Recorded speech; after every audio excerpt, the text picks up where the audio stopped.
Chapter 126, The Rebellion's Beginning. Once Chloe parted with Hinata and Roominess, she returned to Hyukkie's side. Upon departure she took off her bracelet and handed it to Hinata. "This is a piece of my equipment. It was passed down to me when our souls were one. So it's yours to begin with, is it not? The spirit equipment bracelet. That bracelet which Ramirez made by copying the destroyed spirit equipment and gave to Hinata.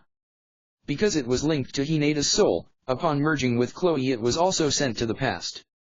And though even at the beginning it was called a legendary piece of equipment, it had further evolved by feeding off of Chloe's power during her travels. Now it was a divine piece of equipment, Chloe's personal piece. Hinata considered accepting the bracelet. Indeed, when they were one Hinata was able to use it. However, this piece of equipment has shared many years with its master Chloe. Moreover, Hinata, who has lost much of her original strength, was simply no longer able to sustain the equipment's summoning even for a moment. Thus, with a sigh, "It is yours, Chloe. I can no longer use it. Besides, this was made by your teacher, Ramirez. It fits you better," Hinata said with a warm smile, and returned the bracelet.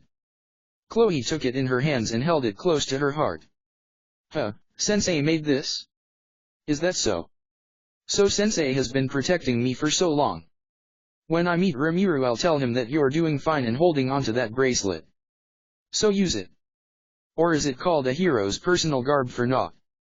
Thanks. I'll treasure it." Chloe responded with a smile and nodded.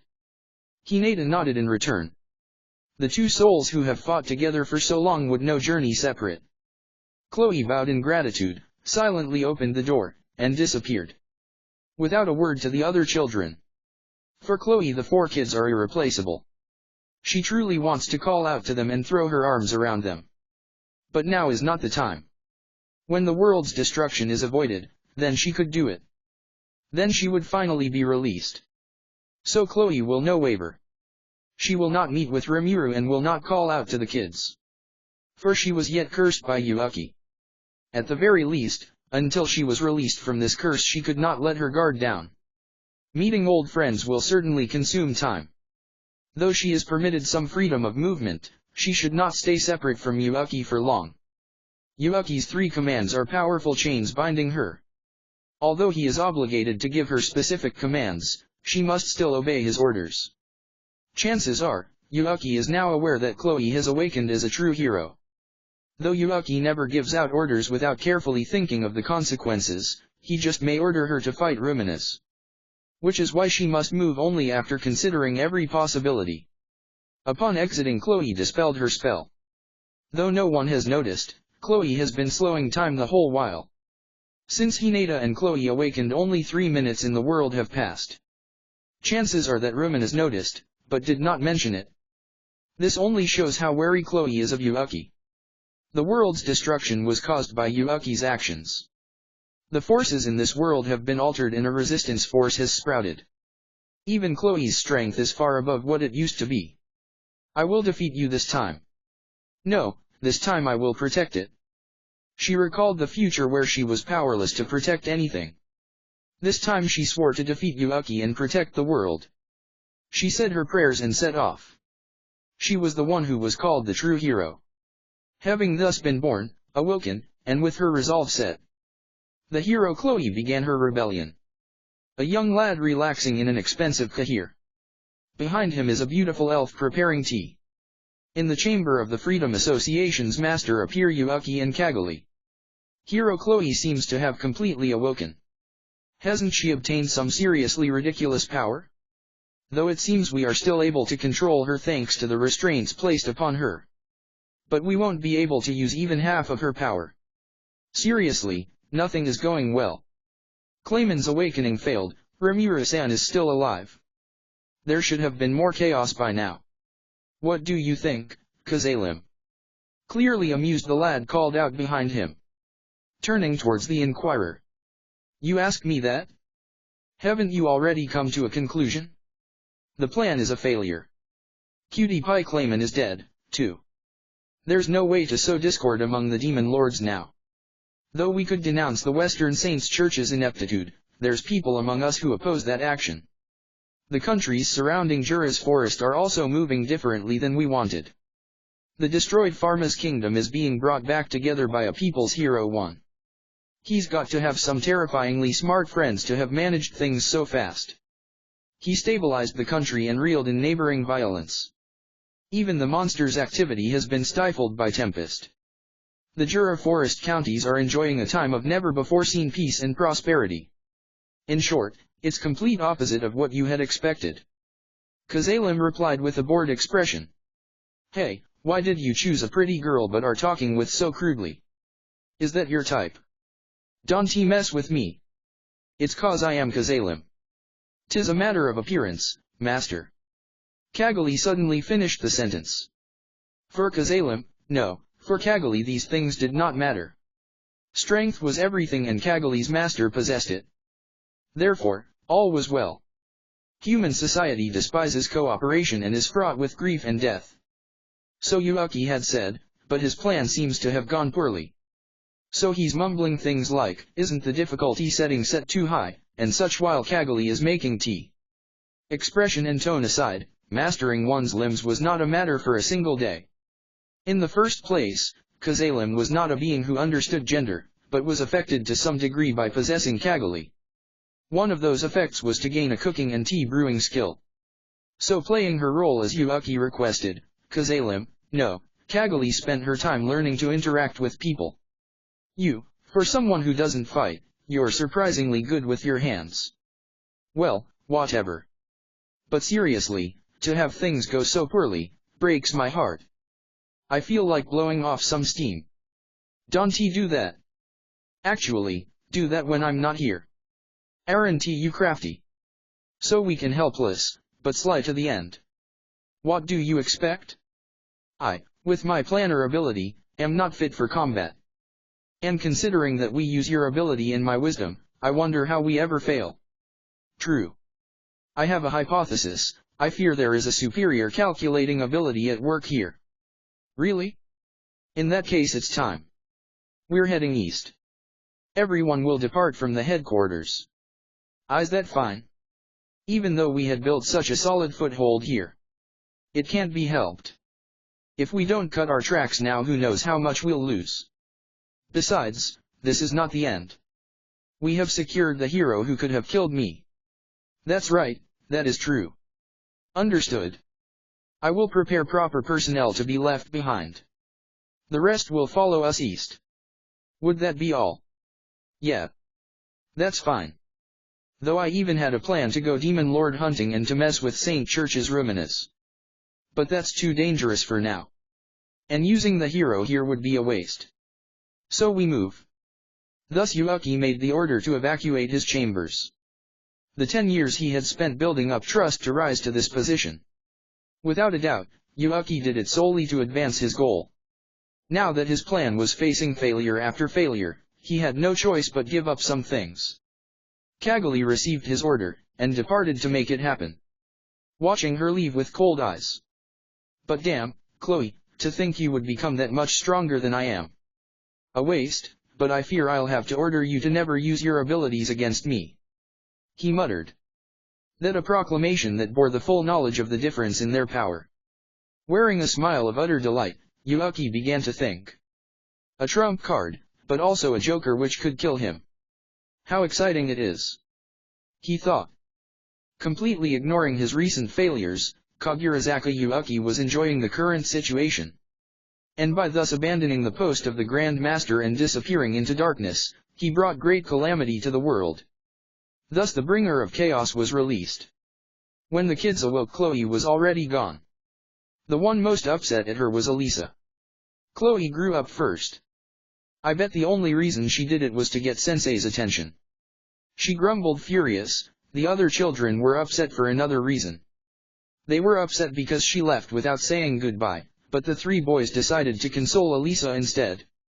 Watching those kids, Fritz's only thought was relief that he didn't have to deal with them. But in the end, Fritz, we're headed to Tempest. I want you to come along.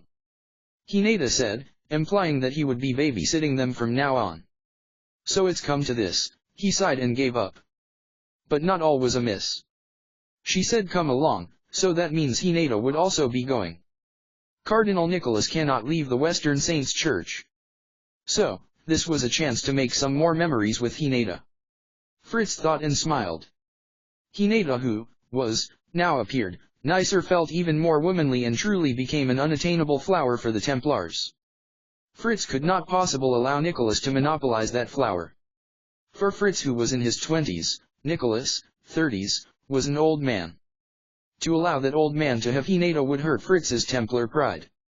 They have already formed an alliance to get ahead of Nicholas. Feeling their earnest support, actually, deluding himself into believing they supported him, he accepted her request. Nicholas was pouting due to being again separated from Hinata. Oh, and Hinata did ignore the fact that someone's hand was injured. That someone, with a pretty face, was staring intently at Fritz. Fritz, I forbid you from laying a hand on Hinata. Fufu, Nicholas-san, though you may be my superior here, this matter is one of man to man. I will not obey that order. Ah, well, that's the conversation they did not have, as they were silent, and clearly cannot communicate with their thoughts. Nicholas-sama, what would that injury be? Fritz asked, noticing that Nicholas was desperately trying to hide the injury. The injury he located as if by smell. Perhaps Fritz developed that skill when avoiding all those attacks from Ranga. This doesn't matter. More importantly, absolutely protect Hinata this time. Do not fail me a second time. Nicholas avoided the question. The truth of the matter is this, last night when Hinata, Chloe, and Roominess were talking, Nicholas was hugging Hinata the whole time. Then he got particularly bold and touched her chest. With a smile, Hinata crushed his hand. Of course he could not say this to anyone. Just when he had intended to use her return as a pretext to invite her to his chamber. He himself ruined the opportunity. As a child he just couldn't contain his desire any longer. And attempting to hide this disgrace, he strongly commanded Fritz to protect Hinata. In reality, they will be traveling on a carriage prepared by Demon Lord Roominess with her hand-picked guards guarding them. So there should be no problems. But still, Nicholas was worried. We'll be fine, Nicholas. I'll be back. In the end, Hinata departed with a smile, and Nicholas could express his worries in no more than, "Be careful." And the other knights too watched depressed as Hinata departed. Thus the kids group set off for Tempest. The time of the Great Saints Demons Alliance would be coming soon. But that alliance also signaled the beginning of great chaos. If you find any errors, broken links, non-standard content, etc., please let us know so we can fix it as soon as possible. Chapter 127, Excuse and Reflection. Excuse and Reflection. One adventurer fell down in a red shower of blood. His eyes were opened wide in surprise, he might not even have understood what had happened to him. Oh ha ha ha ha. Don't let down your guard, you damn fool. Milim's joyful voice rang while the 5 remaining adventurers nervously huddled together. However, it was in vain. O wind that blows, spin into a tornado and cut down me enemies. Tornado blade. 1. Huddling together was a mistake. The tornado blade I threw chopped them up as if sneering at the wary adventurers. Tornado blade was a spherical version of the wind blade magic. Though it consumes more magic power, it becomes possible to cut through several enemies in a fixed range at the same time.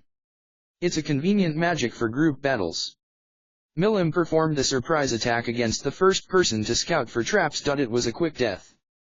And before my magic arrived, she had quickly moved to our rear. Without making a blunder, like hitting Milim, my magic only hit the adventurer that huddling together. Before we could be sensed by the enemy group, I activated invisibility magic too. Once our side began attacking, the invisibility magic was cancelled, but the enemy's numbers were already decreased by 1 or 2 people. In addition, they had lost their attacker 3 and the healer 4 from the rear support. It's bad, it's the Scarlet Red Meteor 5. Be careful.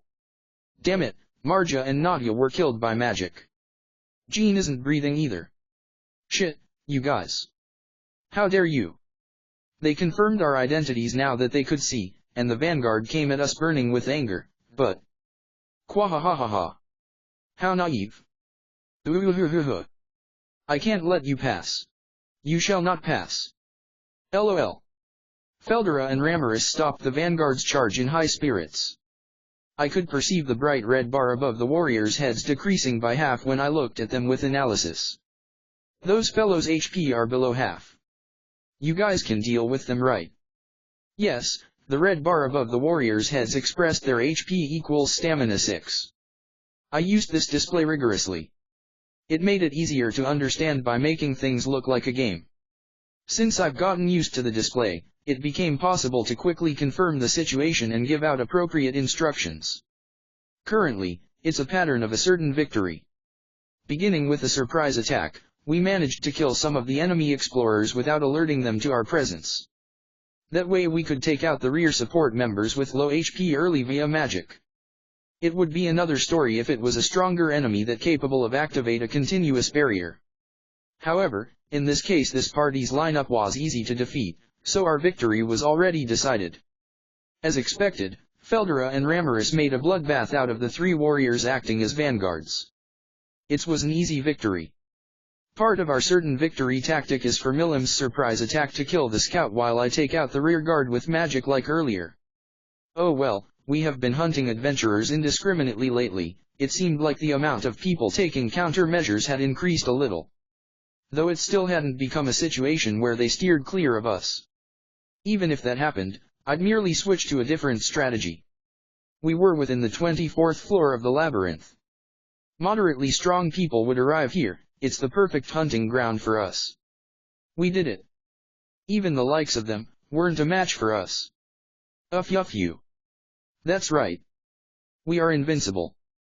The strongest. Quahahaha.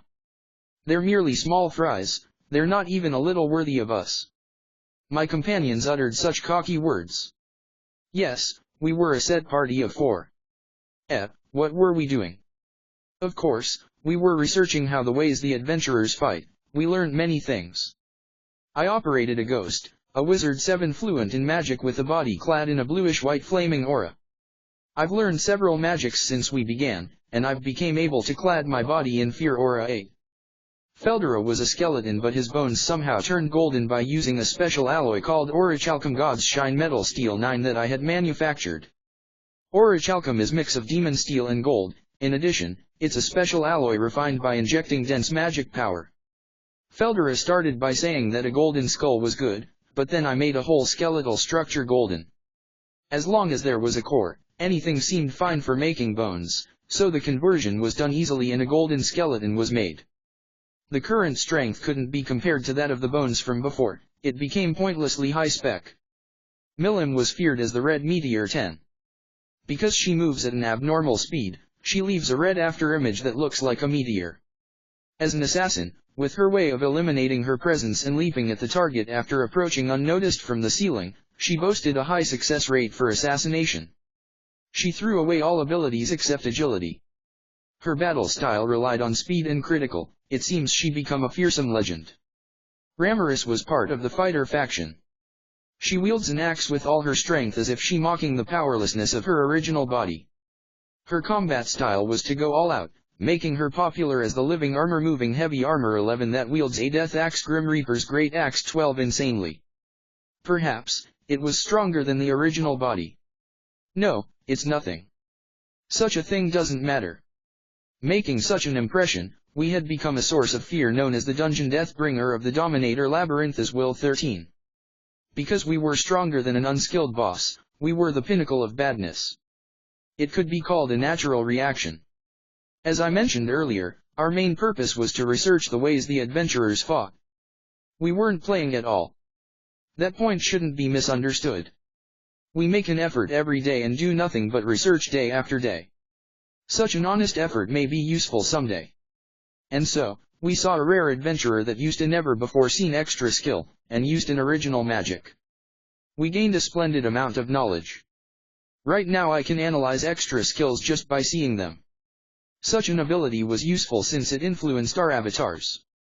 With a pseudo-soul as a core, the avatars made with magic power completely matched the main body's soul. It was very convenient. The skills that were obtained by the avatar could be used by the main body.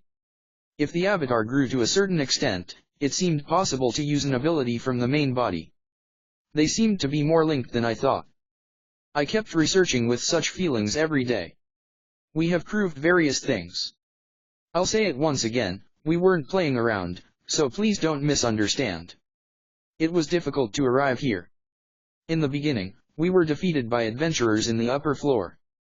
Also, an unamusing situation where we were annihilated by the traps from our own labyrinth occurred.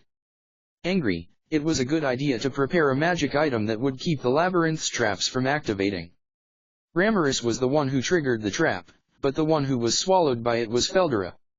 I was floating in the air and Milim was clinging to the ceiling. Since she'd never fallen into a pitfall, Ramirez was careless. But, Ramirez, what are you doing, falling into your own trap? I think that everyone wanted to Tsukamai. We spent the troubling times having such feelings.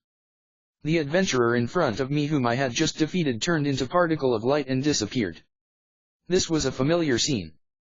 Once we got cocky and tried to defeat the boss of the 30th floor. The boss was Gozaerl, whose power was sealed by a magic item. As a result, we suffered a crushing defeat. With our current abilities, Gozaerl was a tall obstacle in our way. We who believed ourselves too weak to defeat him, trained ourselves in the 25-29th floors. No, that's wrong, it's not training but learning. It's not playing. Truly, please don't get it wrong. It was an easy victory. The three people nodded to my opinion. Well then, let's keep going at this pace. When I thought that, I received a message from my emergency communication duty clone in the office. What's going on? Is what I was thinking when I received a message that Hinata and Demon Lord Roominess seemed to have talked regarding an alliance. Apparently, it's not the time for me to study, play. Because it couldn't be helped, I switched on the avatar's pseudo-soul's automatic mode, and we decided to go back to the office. When we returned to the office, Roominess and Hinata were waiting. With them was a woman I had seen before. The former Demon Lord Frey sat down on a chair. She glanced at me when I entering the room, then she looked to Feldera, her glance stopping on the entering Milim. And then a sweet smile floated on her face. I wonder why? I felt that smile was very ominous. Ah, Milim. You weren't here? By the way, what happened with the homework I gave you? The guards fell down and were rolled up in a bamboo mat, but you can give an explanation about what happened, right? Scary. Even though I wasn't involved, for some reason I felt an unbearable sensation. Yes, a friend should play after finishing their homework, but in reality the homework was completely untouched. I happened to catch a similar scene to when lies were exposed to the parent, making them mad. It's such a nostalgic feeling. Frey. It's not that. There's a good explanation. Milim became flustered as soon as her eyes met Frey's. This is. So it's over, Milim. Though I said it daringly, the matter had no relation to me, no, to us did it? Haha, Milim. If you have work, you better go back. Because you delaying something, you should finish your work quickly. Yeah, like he said. Sorry to get you involved with our long-drawn research. Although you should have told us you had work to do. But, it seems we should have paid attention to that. Let's apologize. That's right. Like he said. Don't be reserved, if you had told us about it we wouldn't have detained you. As expected. Feldera and Ramirez who read the situation backed up my words. With this we established our ignorance, and furthermore, it stated that we were unrelated. Though I saw Milim's eyes watering, I'm sorry there seems to be no way to help you. Give up and bind yourself with a rope 14. Thus, Milim was caught by Frey. It's different. The story, listen to the story, Frey. So Milim screamed to the end, but it failed before Frey's iron smile. Resistance was futile. Sadly Milim was caught and carried away like a cat 15 back to her own country. Phew, that was scary. I thought I going to be dragged into it, but it seems like I was able to make it through safely somehow. When I thought so. By the way Ramirez-sama, what have you been doing in all this time? Shina stood at my back without any presence, and threw a sharp question at me. I felt sweat which couldn't flow appear on my forehead. No, we're safe, it's alright. We never played. Yes, research. Because we were researching. It seems like we have become a hindrance to you. Let's perform the magic research in my room. Because sorcery is deep, it grants me with wisdom. Feldera turned his back with a favored book manga in his hand while saying such a thing. Is he going to run away? When I was going to detain him. Then, I should accompany you too. Ramirez betrayed me too and left, running away together with Feldera. How cruel. However, right now was not the time to be thinking about those cruel friends. I think it was a little weak to keep insisting it was a research. Hinata and Roominess stared in my direction with suspicion-filled eyes. It seemed like a poor excuse would destroy me. As I let Feldera and Ramirez's escape go, my brain cells operated at full strength searching for the optimum solution. It's no use, a good idea won't come. Since it came to this, I went with my last resort. Raphael. Help me find a good excuse to safely get through this situation. Yes, the crystallization of my wisdom, Sensei Raphael should be my ally. There's nothing to be afraid of. Solution. Explanation is unnecessary. What? Explanation is unnecessary? What does that mean? Ah, you were here? I've been looking for you, Dana. Such a nostalgic presence, it was Fuse. I see, that's what it meant. Oh, Fuse-kun. The matter I asked you about, how did the investigation go, asterisk. Let's hear about it inside. It was a godsend. It seems like I was able to survive because I used Fuse to investigate Hyukkie. Nevertheless, as expected from Raphael. Was the timing of this and Fuse's arrival already predicted? You don't say. Still it's impossible. But, there's no doubt that I was saved. I'm glad I didn't carelessly make a weird excuse. I entered the room and invited Fuse inside. Then I absorbed my communication duty clone, and sat in a chair. I seemed able to deceive her somehow or another. A secret investigation was it? As expected of Rimuru-sama. Soshina nodded with a satisfied smile. The crisis had passed. However, to not forget this lesson, I swore to stop playing too much. Because I felt guilty, I became unnecessarily flustered. You should do things within reason. I reflected in my mind to be careful from now on. 1. Tatsumakaizen, Toruniado Buriado. 2. Fukushika, Inbijibaru. 3. Mahashoku, Ataka, Magic Job. 4. Keifukushoku, Hira, Recovery Job. 5. Akai Ryusei, Sukareto. 6. Terioku can also mean endurance/physical strength. 7. Meijutsushi, Wazado, Meijutsushi equals Magic Master. 8. Aijiroi Onibi, Fuara, Bluish-White Demon/Ghost Flame, Fear Aura. 9. Kamikaga Yakin Cow, Oriao Rokon. 10 mm is a 3 times faster than a regular slime. In case you didn't get the reference. Chariznoble from Gundam was nicknamed Red Comet and always painted his MS in red color, except Hyaku Shiki. 11. Bugoku Amoyoroi, Raibing Guayame. 12. Shinigami no Diono, Disuakusa. 13. Shio Odoresumiku no Ishi, Danjin Dominita. 14. Expression, just resign yourself. 15. Kyubineko, Milim was carried by Frey like a cat on her lapel. What novel did Guro read? Corner. I always read and waiting for Ardisumaki from Sausetsuka the New Gate from Shin Translations, Estes series, RTD series, No Fatigue, Joe Glenza's series, Some Zyangzia, and Muxia, Kyubijiki Takushou, Jikumaha, YGDA, Skill Taker, etc. etc. Too many to list XD. Recently I read Stealing Heroes Lovers and surprisingly it's very good, Netary genre, go check it out, still only 4 chapters translated. Also I like Invincible Saint Salaryman, and Nepes 1 seems good too, Skeleton Knight 2 seems promising. So check it out folks, I don't have genre I dislike or like, I like all D. If you find any errors, broken links, non-standard content, etc., please let us know so we can fix it as soon as possible. Chapter 128, Alliance of Three Kingdoms. 128. Alliance of Three Kingdoms. Hinata and Roominess were in chairs awaiting our arrival. From the looks on their faces, something must have happened. Well, I guess it's a good thing they don't know I've been just playing around the whole time. It certainly wouldn't go over well if they knew. Fuse-kun, come on in, I said, having Fuse join us in the reception room we prepared. Without me needing to say anything, Shina had already prepared tea. She really is a well-disciplined Ohim-sama. Completely different from a certain regrettable secretary, but that secretary does get serious when training the subordinates and the guards. But considering that I've been slacking off lately, I have no right to complain.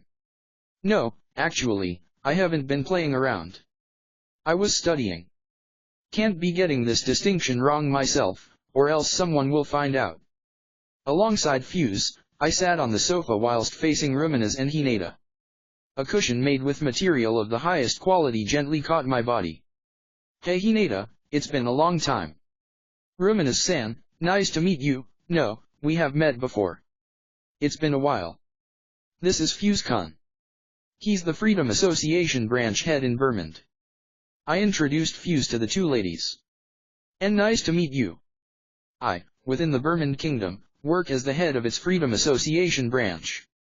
To be able to meet Hinata-sama today, the highest tactician of the Western Church, I am truly honored.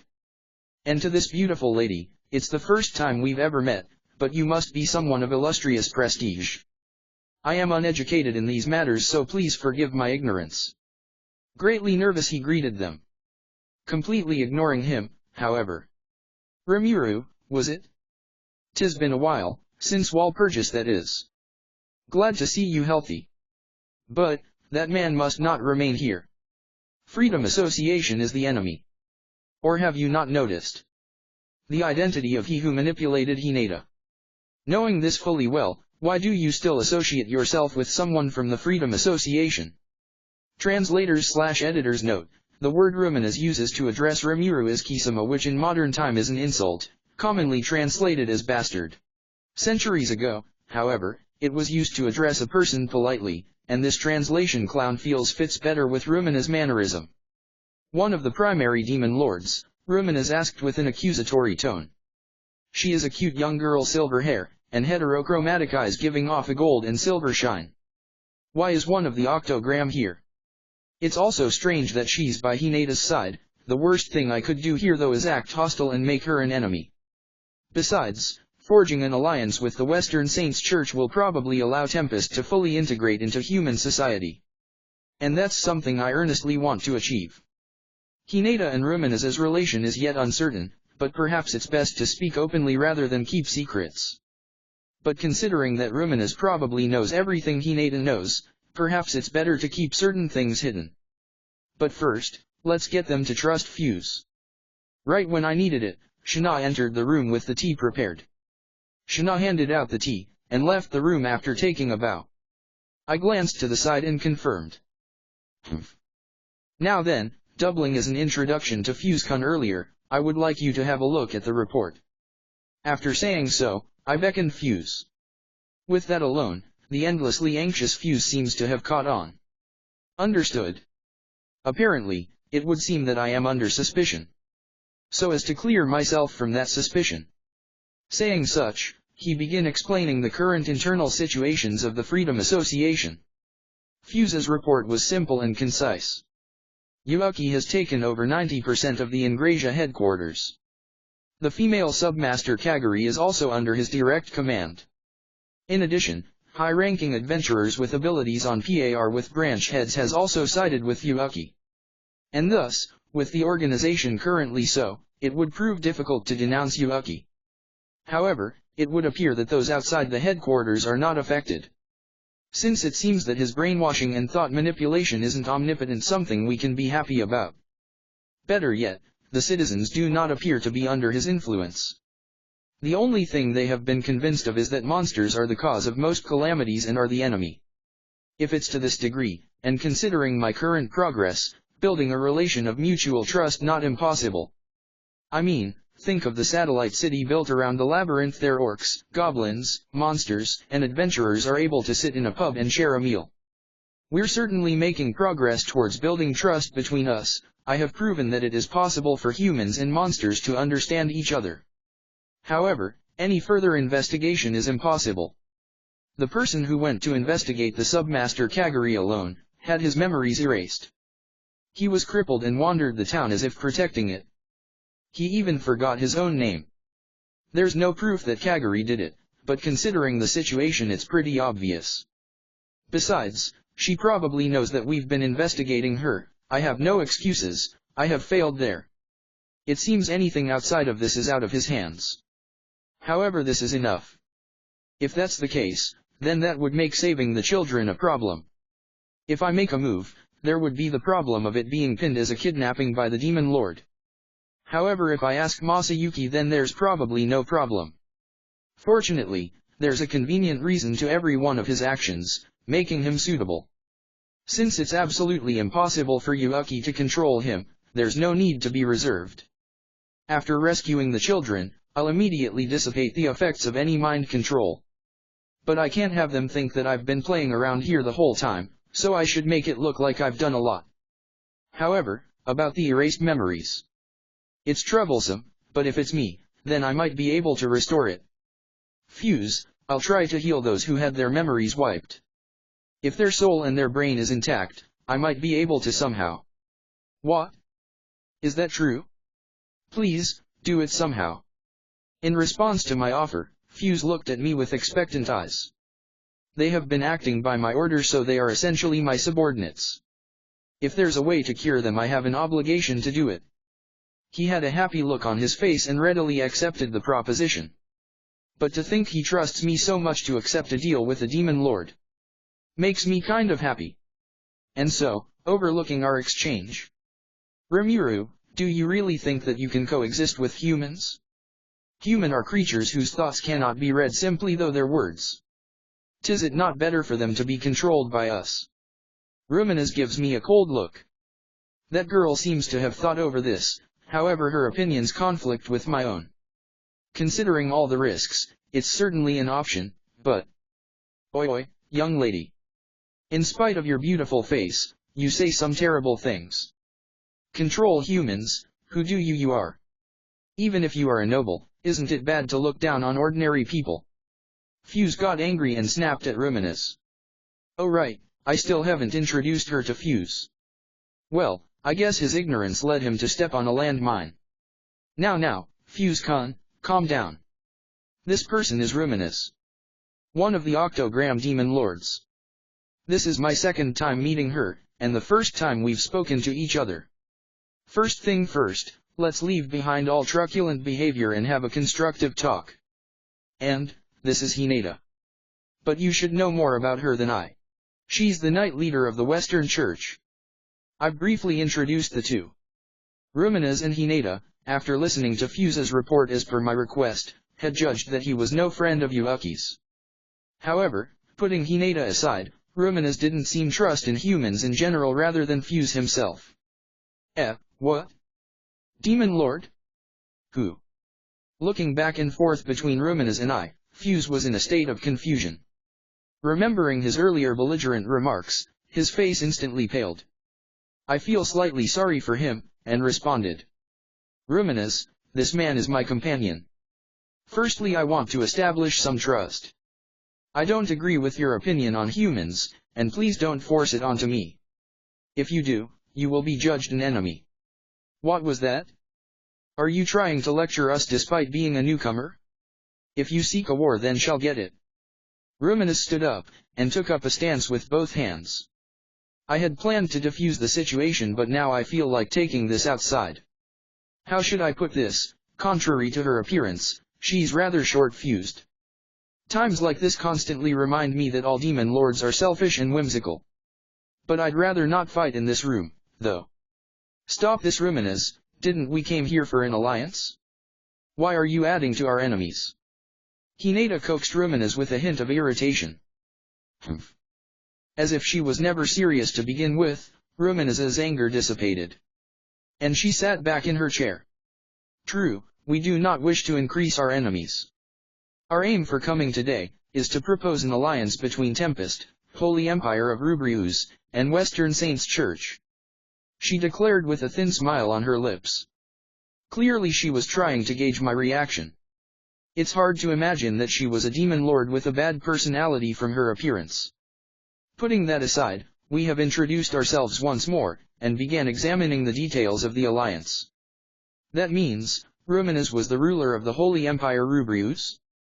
The conversation continued after we calmed down, but was a revelation. It seems this was too much of a surprise for Fuse, and he looked as if his soul had flown out of his mouth. TN note, I hope most of you seen enough anime to know what that means. If you haven't, I recommend those from the slice of life genre. Well, that's to be expected. The Holy Empire Rubrius, where the sacred ones reside, where the Pope of the Western Church lives. Who would have imagined that it was all under control of a demon lord? In that case, who is the Pope?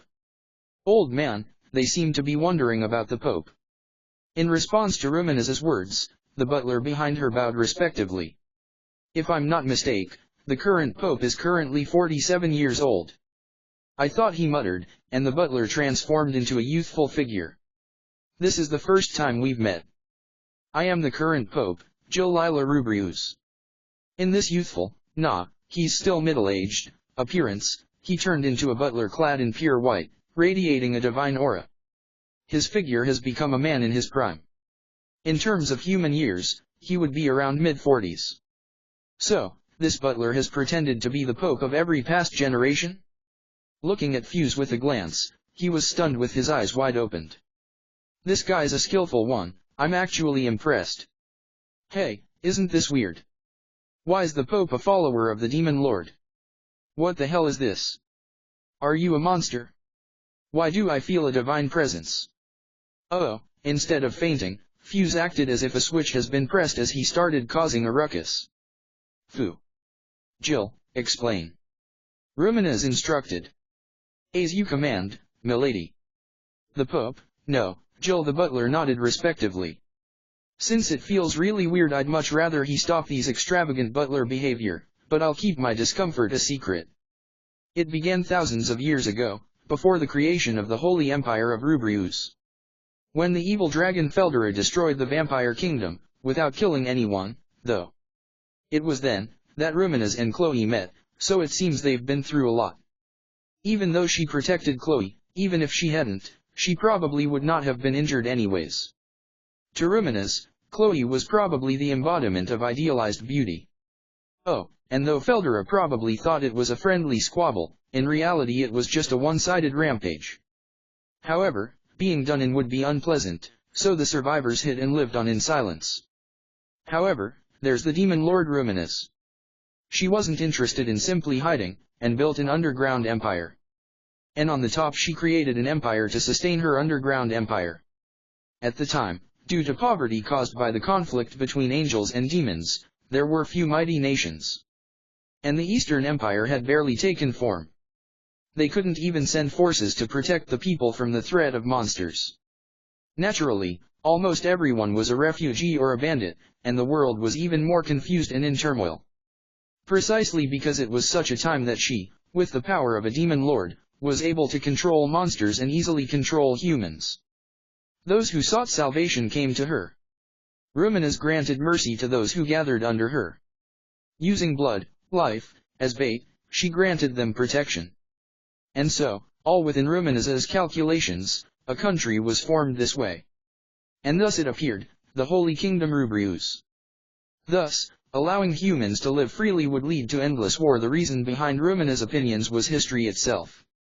I don't think I can refute her. But that doesn't mean I agree with her.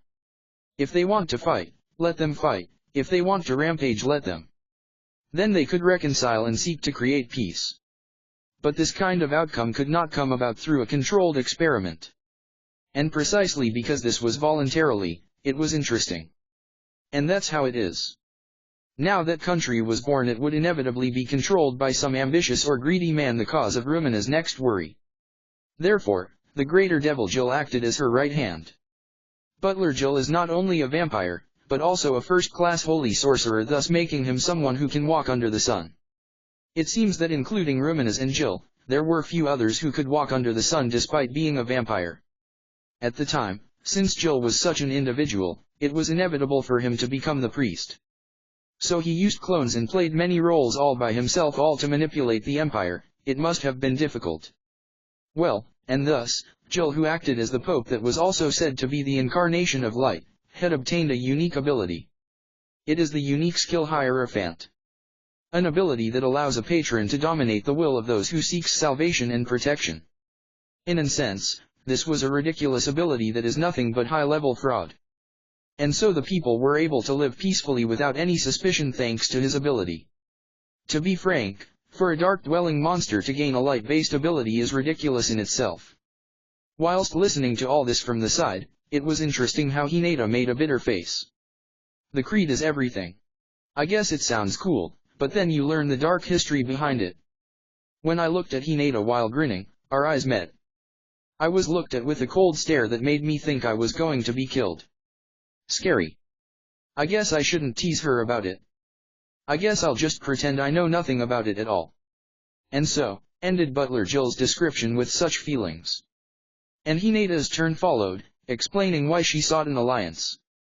About her bold plan to save the children, and her fight with Hyukkie. Her death, and the awakening of the hero. And Hinata's resurrection by Roominess, and the meeting between the hero Chloe and Roominess. As well as the need for the alliance due to the hero's current situation as well as a countermeasure against Hyukkie. I see. It seems Hinata had went to rescue the children in my stead.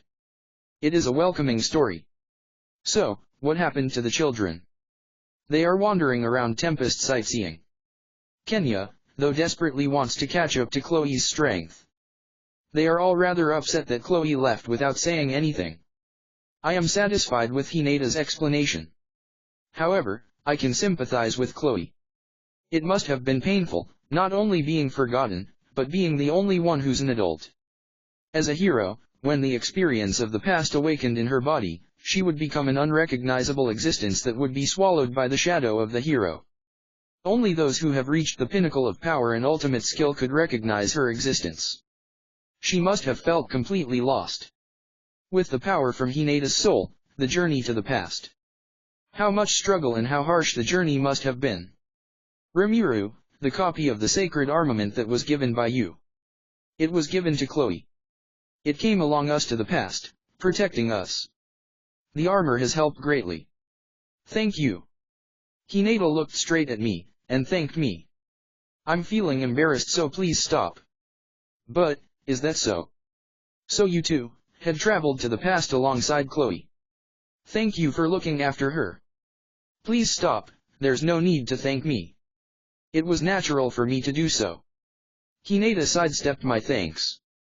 After handing over the energy of the hero's soul, all that's left now are the residues. Even so, I still think that Hinata too is a hero. Hinata lost in the battle, which I must say was a little sad, however I do not believe Hinata's heart is weak. Unlike before, she had acquired true strength, she also has grown. I could not even imagine such a long journey. Hinata's explanation has also ended. But damn, her story sounds real dangerous. With Hinata undergoing such ordeals, I couldn't possibly say I've been playing around. I'm glad I was able to cover it up well. I mean, I don't think it would be a big deal even if I did appear to be playing, as long as I actually got serious when I needed to, but considering that I appeared to seriously be doing work when they came, I think I was able to fool them. Good thing I decided not to disclose everything. Now then, we began thinking about the contents of Hinata's explanation. And the most unbelievable part of the explanation is, Chloe seems to have become a hero. However, she was being manipulated by Hyukkie, and had her freedom bounded until 3 commands are given. According to her explanation, her abilities could be considered as the strongest. She may not be able to manipulate time, however she can come close to stopping it.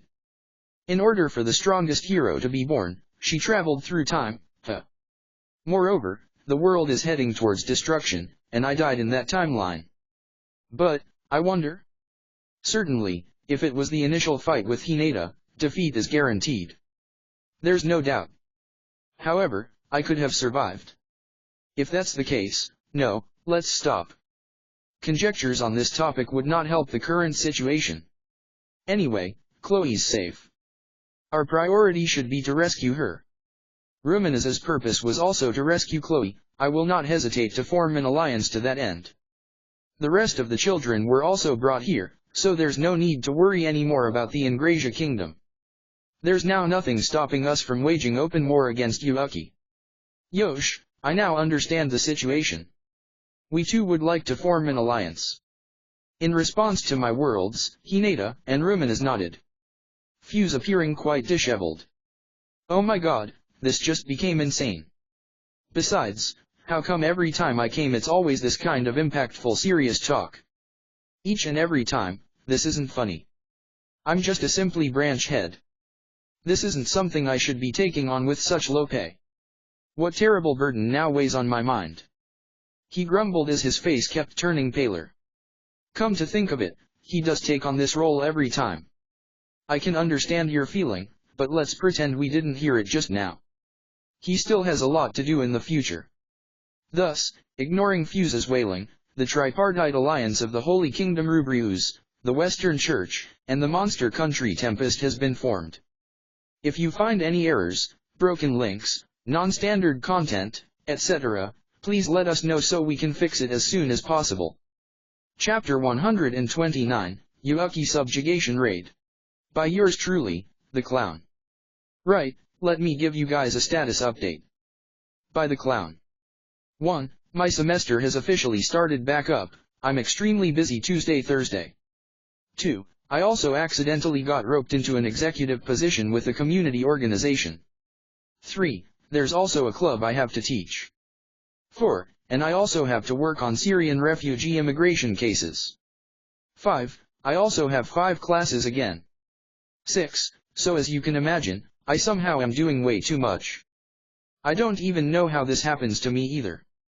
7. What does this mean? Well, I will honestly try to get at least 1 chapter a week down. Whether I would be able to do that or not, I don't know.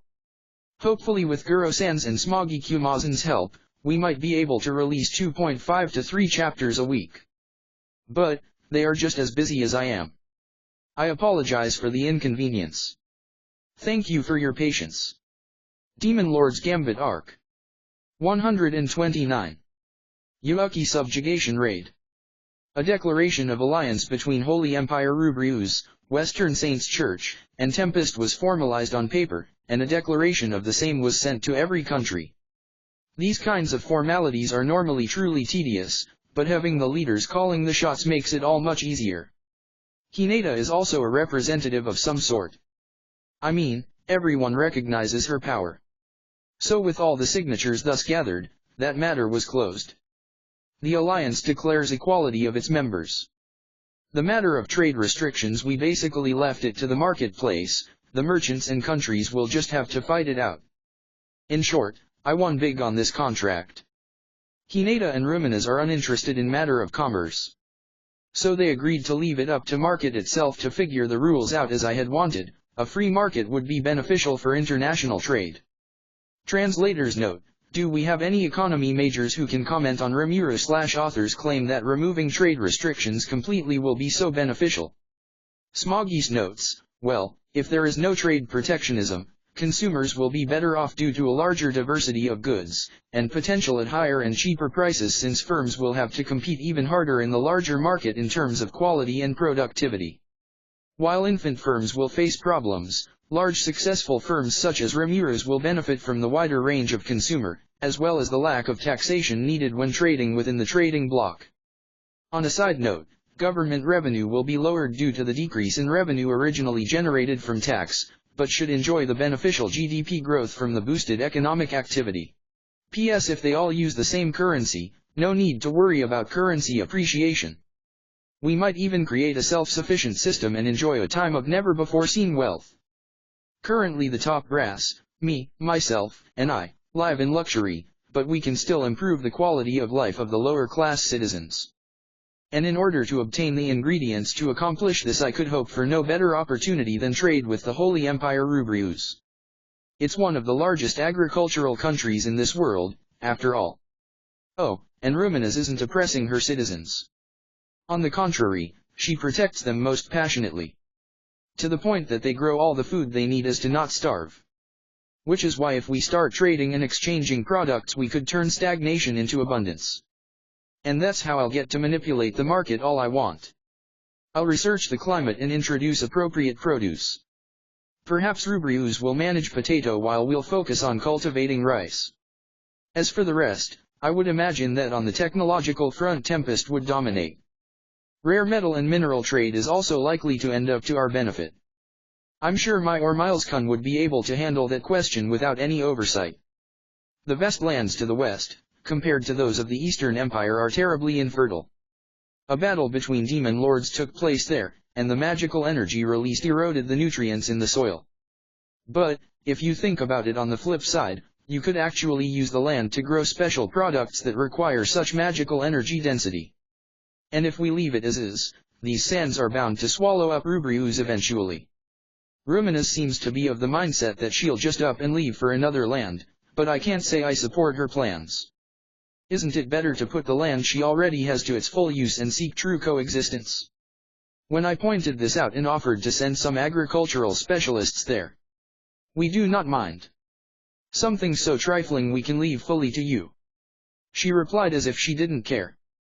I imagine her Underdwellers won't accept my interference so readily, but the citizens above ground don't particularly mind. So, I requested her to make a formal written request. And thus Tempest gained an official way into human society. But, she did insist on one condition. I was to allow vampire nobility to participate in the research conducted with the Dwarfs and Seryan. From what she said, although the above-ground dwellers are rather ignorant, her underground citizens are quite advanced. After all, being targeted by angels is particularly annoying. Accordingly, we conduct the most important research underground. We are biased, but 'tis true, among the demon lords we are the most educated. She said. Even more than the elves, vampires have extremely long lifespans. Moreover, particularly high vampires don't even need to suck blood but directly consume human life energy. And with so much time on their hands the vampires can't help but spend it doing and researching what they enjoy the most. So, I'm pretty certain that even if they participate in our research, it will be mostly on a whim. Few of them, those called nobles, can stand sunlight. These nobles will be able to continue their research in just about any facility. Thus, it seems I will be able to allow those nobles to participate without any problems. Well, considering the horse that Roominess rode to get here, I can attest to their technological skill. I think this will be beneficial to both parties. As both of us were satisfied with these terms, we exchanged promises on this matter. As for the Western Saints Church, obviously their creed is the main problem.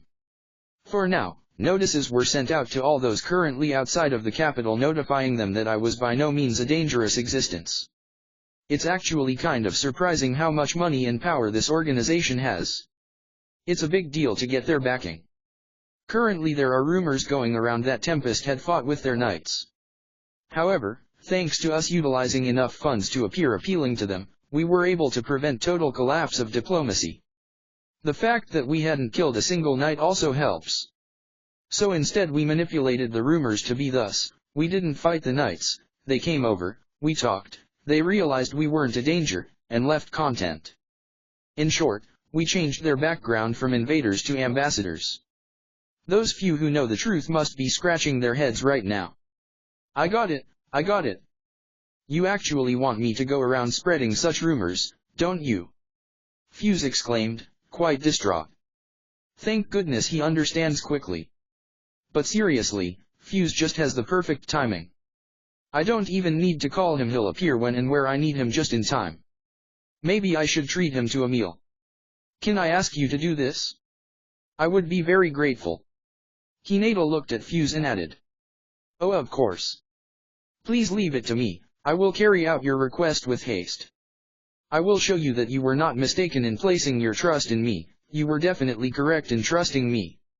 With a bright red face, passionately grabbing his chest, Fuse replied.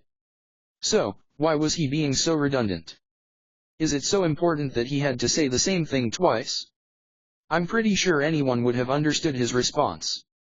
I bet he has already fallen for her. Well, his target is so high it's unattainable. Thanks, I'll leave it to you. Fuse was raring to go after hearing her response. What a simple guy. I guess I don't need to treat him to a meal now. Well, in short, that's how we established this alliance, figuring out the minor details I left to Rigurdo and Meyer Miles. It'll be easy to expand militarily now, so this is grand progress. The problem before us, however, is how we should deal with the Freedom Association. No, let me be clear, how should we conduct this Hyukkie subjugation raid? Now then, we can leave the matter of the alliance at that. The problem before us is how we should deal with the Freedom Association. Right, considering that almost every country has a Freedom Association branch, the question is how far does the headquarters' influence span? With regards to that, allow me to explain. Fuse said and began his explanation. Every country's, big or small, relation to the Freedom Association's headquarters. Though we more or less understood from his previous brief explanation, I decided to have him go into more details. According to him, there are observers in every guild making communication between Central and the branch easy. Of course, these observers also carry out Hyukkie's will. As for others potentially controlled, based on personal experiences and lack of any other person working in the branches for Central, there ought to be a few. In the end, we believe that he can only use mind control if he directly meets a person. Fuse concluded. Thought guidance, the simpler skill, merely obstructs some thought patterns or suggests others. It's a skill that is slightly superior to that of a swindler. As such, we could protect against further dissemination should we have an opportunity to study the skill, but considering that people will always be swindled, we really can't protect ourselves against it with absolute certainty. In other words, we really can't solve this problem right now. So let's get back to it later. The problematic skill, mind control, requires an implementation of a curse crystal into its target. The curse crystal, in turn, binds the target on its very soul. I wonder though, could a person thus bound then infect others? Impossible.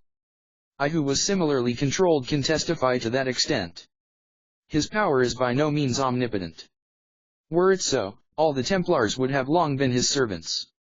Hinata refuted that hypothesis. Fuse was surprised at the sudden revelation, but said nothing and instead took out some files. Now then, this is the list of every official who has met with Hyukkie. Please do not forget that, as in my case, direct meetings with Hyukkie do not guarantee brainwashing.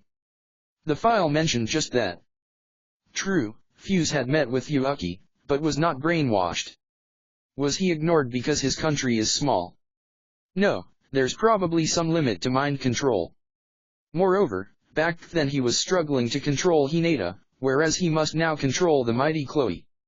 And he can't even manage that completely. If so, isn't his power rather pathetic? Solution. That hypothesis is presumed correct.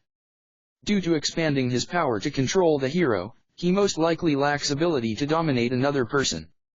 Actually, now that I think about it, Masayuki had this bug on him. A bug so pitiful I unconsciously squashed it. It got on him before he started his heroic travels. So I'm pretty sure it's no big deal. Besides, Raphael is never wrong. Alright, I get it. We can probably not worry about his mind control for now. As for those who honestly adore Hyukkie, we can't dispel that adoration. And while we can go around cleaning up branch by branch, how about we just go and take out Central in a single swoop? Let's put association branches aside for now. Decide Central, and Hyukkie while we are at it. Even if there's a hero, we have Roominess and I. While I occupy Chloe, she'll murder Hyukkie. Hinata can hold off Kagali, Kazalim, for a bit. 3 is plenty. Or so I thought. Wait, I can't fight as I had before. Not even equip spirit armor, and though I could accelerate my thoughts, my spirit strength is yet lacking. Truly high-speed combat I could only maintain for a few seconds. Unfortunately, I don't have the strength of a hero any longer. Hinata confessed ashamed. As I had feared, her presence felt smaller because it actually was smaller. But it's best we strike sooner rather than later. A big part of that is a desire to save Chloe, but I also just hate the idea of letting Hyukkie continue for much longer. Most of my problems until now can be attributed to him. Even with Hinata out of the picture, we have enough strength to crush Central.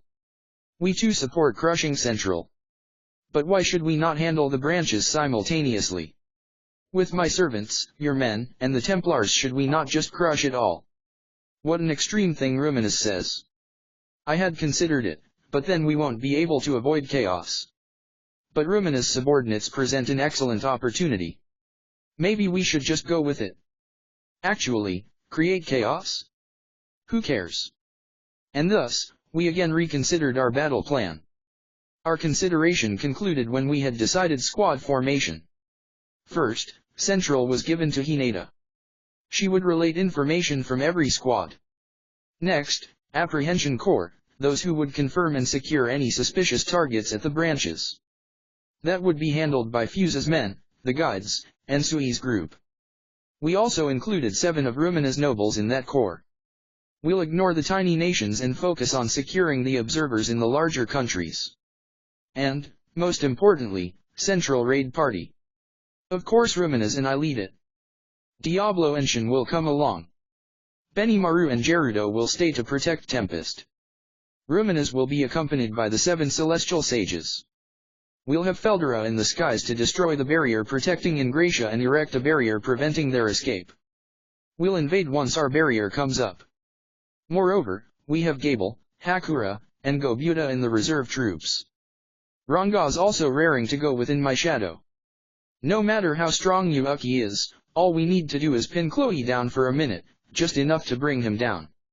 And our war strength is great.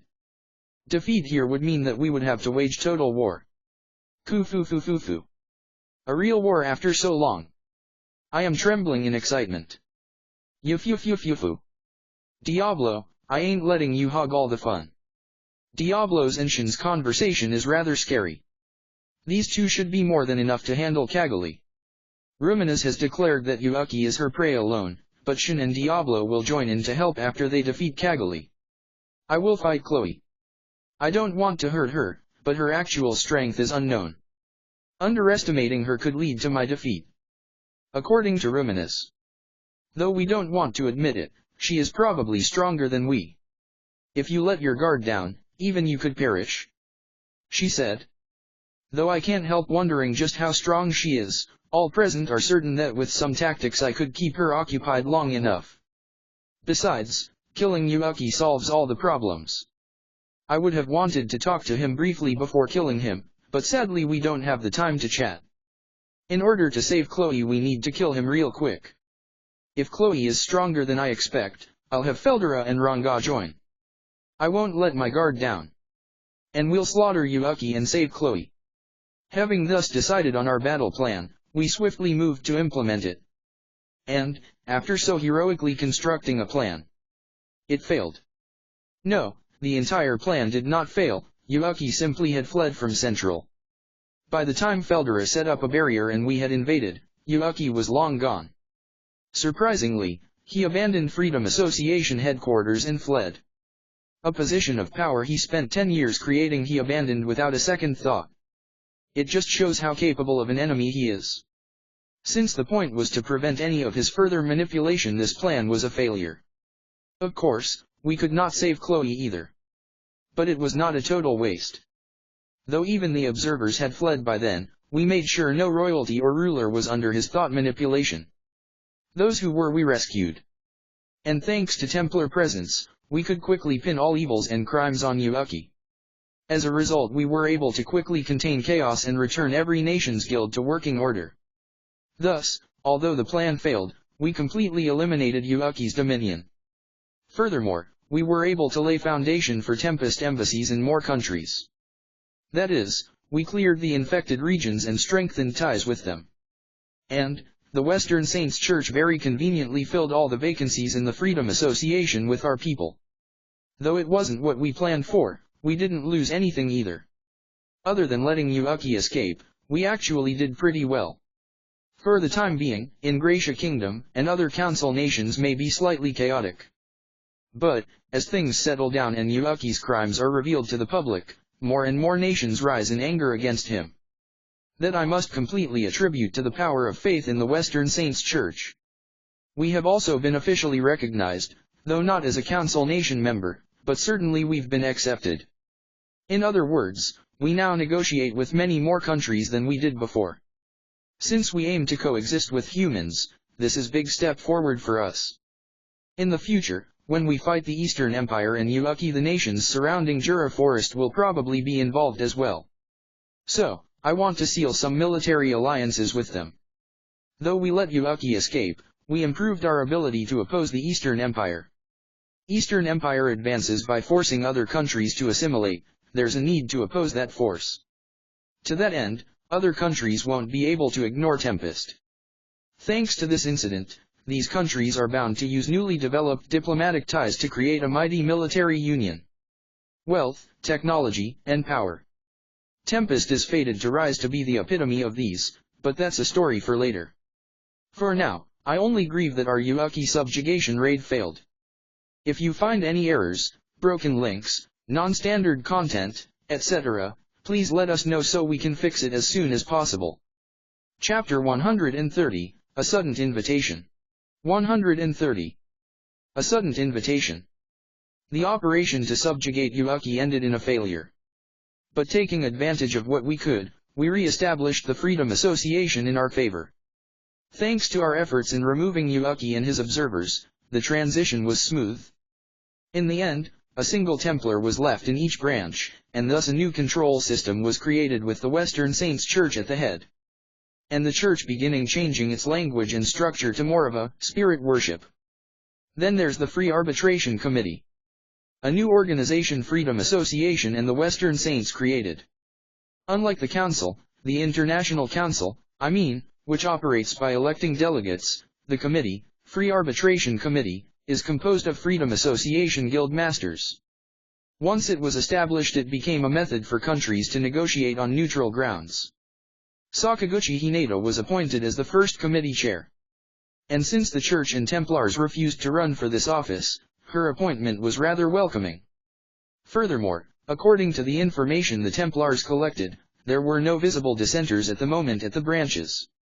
We demon lords, Ramirez and I in particular, tend to operate behind the scenes, but there's a surprising lack of opposition even when we act openly. Thus, after establishing this organization, we were able to join the countries surrounding Juror Forest with two unions, the Council and the Committee. You need strong bonds between nations in a large union. That was the state of the world a month after the failed subjugation attempt. Of course, while everyone was busy establishing these new organizations, I was not just playing around.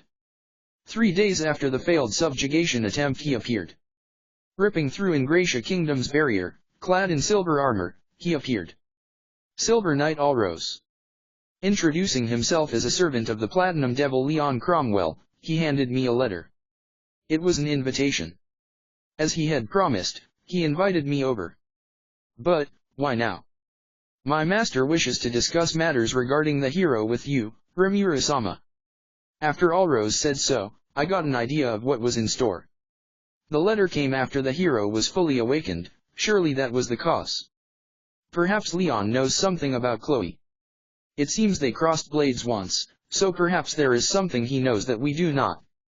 I decided to accept the invitation. In any case, I've yet to complain on Shizu-san's behalf. Though it all depends on his intentions from now on. All right. I'm accepting the invitation. Your kind words are wasted upon us. My master shall be most pleased. Please, this way. Alrose had a helmet on the whole time, so I have no idea what kind of face he was making, but he certainly sounded happy about it. Oh, and he teleported away. Instant teleportation can be used by many high-level devils. Even if he was using predetermined coordinates, it's still a big deal. By the way, those who can teleport to any place, even those they haven't visited, are overwhelmingly high existences. Even among my subordinates only Diablo can do it, probably. It's not a skill you can use unless you've got a spiritual body.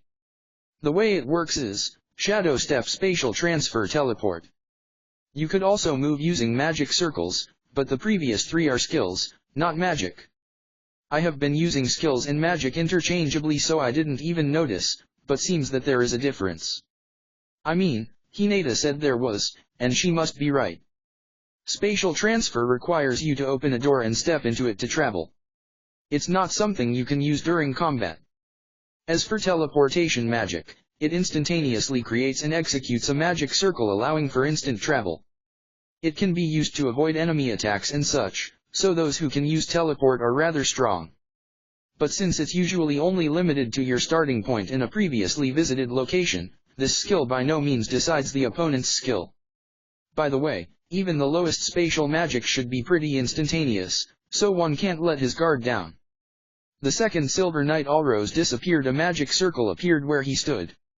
In other words, that's what I needed to use to get there. Magic Knight, Spatial Magic Master, and I bet he's pretty damn skilled with his teleport abilities.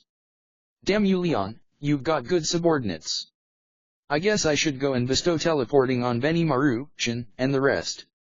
As I am now I feel I could bestow skills without a problem, and it may increase our war potential. So I thought while as Alrose disappeared. As a side note, Hinata can also teleport. But, since it uses so much magical energy, she can't at the moment. But considering her ability to do so chantlessly, I can finally appreciate her actual strength. Although she can no longer use her mathematician ability, she's still a genius magician. She did become weaker, but not as much as she herself claims, though that's a secret for now. And thus I came. The land Leon rules is more of a continent than an island. It's surprisingly wide, and has towns divided into districts. Forest, field, lake, river, and mountain districts. Every sector is protected via a magic circle. An artificially created land of nature and tranquility, a magic city. That is the land of Demon Lord Leon Cromwell, El Dorado. Yo, this is kind of amazing. I muttered. Ha ha ha, you are too kind. My master will be pleased to hear such praise. Alrose replied happily as he guided us. Right now, his helmet is off and beautiful silver hair falls on his back. Though he looks like a girl, it's a guy. He is the captain of the Magic Knights. So it's no small wonder Leon trusts him so much. But, this country truly is built wonderfully. The streets glimmer as if made of gold. Every building was placed with care, and a spiral castle reaches into the heavens. If you looked from above, you would notice that a giant magic circle is created using the city itself. In other words, other than those who can look from above, the circle is invisible. The circle is supplied with energy from the citizens themselves. Such careful construction tickles my pride a bit. No question about it, Tempest is a beautiful country. But we did not incorporate magic into the land itself. And that bothers me a bit now. Ramirez-sama, what is so amazing? Shin walking behind me asked. Even though she should have an overhead view, she has not noticed. Just shows how elaborate this construction is. This city creates a single giant magic circle. The city is blessed with counter magic and enemy radar as a result. It will alert them if there are any intruders. Though it seals magic attacks, that which enters it probably bounces back. Just imagine being attacked with large-scale magic, it's an automatic win for the city. I wonder if we should copy it in Tempest. Oh? That does sound amazing, though I don't really get it. Ha ha ha, as expected. Though you have not looked from above, you have noticed so much. Nothing could be hidden from your eyes. You are correct, this city prides itself in its absolute magical barrier. Alrose proudly replied. Shin seriously doesn't get it. I guess she just doesn't recognize magic. So it's not surprising that she can't understand it. I wonder how hard it was to create a city that encompassed 2 magic circles. Just creating one would have certainly been a pain, but here they have 2, and he had to account for future development too. It's too amazing. But, this is a way for me to have some fun. I will definitely implement the same in my country. Once we left the magic circle room, the hallways were made of glass. The distant scenery was filled with flowing rivers and waterfalls in beautiful designs. Damn him. This city is pretty. I can't help but accept it, but it does make me jealous, which then fuels my creativity. And after walking 10 minutes, we were guided into one of the rooms in the royal palace. The items are clearly luxury ones, and certainly of good quality. Color pattern is white and gold. Certainly not poorly designed, he's got good taste. I guess it's meant not to intimidate people into a heart attack. And just as the exterior is decorated in beautiful gold, so is the interior. In short, it doesn't make a visitor nervous, and that's something I feel I could easily imitate. As for Shin, the moment she walked in, she sat down, started munching on snacks and sipping tea, completely unaffected. Shouldn't it be the other way around? Shouldn't I be like that? Ignore that. If you notice that kind of thing you lose. Ramirez-sama, these sweets are really good. And not poisoned, please have some. Shin said, handing me some sweets. To think that cook Shin would be talking about poison, what irony.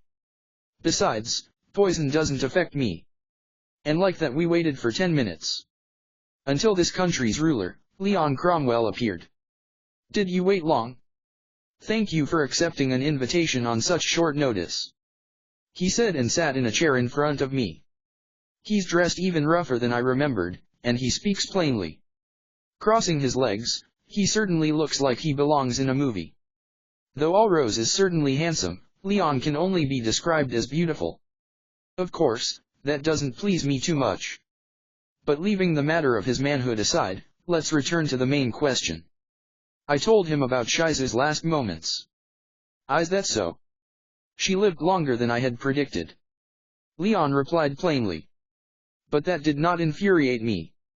Perhaps because I had noticed something. Hey, did you have Ifrit possess her to save her life? Who knows? I may have done something of the sort, I don't remember. Leon replied, closing his eyes. But it's clear that he's a crappy actor. Whatever. I got it.